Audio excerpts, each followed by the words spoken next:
Huwag niyong gagastusin ang inyong pera para sa luho ng inyong mga anak, sapagkat hindi niyo yan obligasyon. Sino may obligasyon?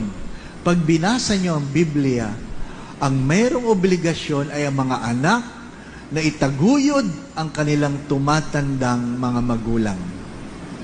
Pero hindi obligasyon ng magulang na tumatanda na itaguyod ang mga anak.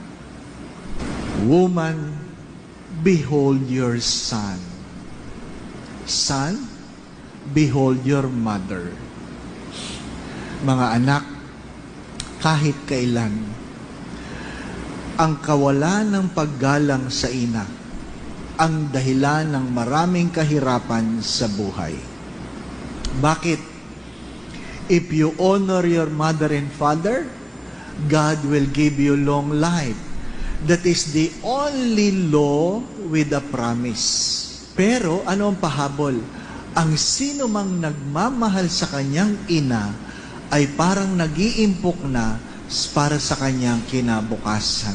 Sa madalit sabi, walang sino mang anak na nagmahal sa kanyang ina ay naghihirap.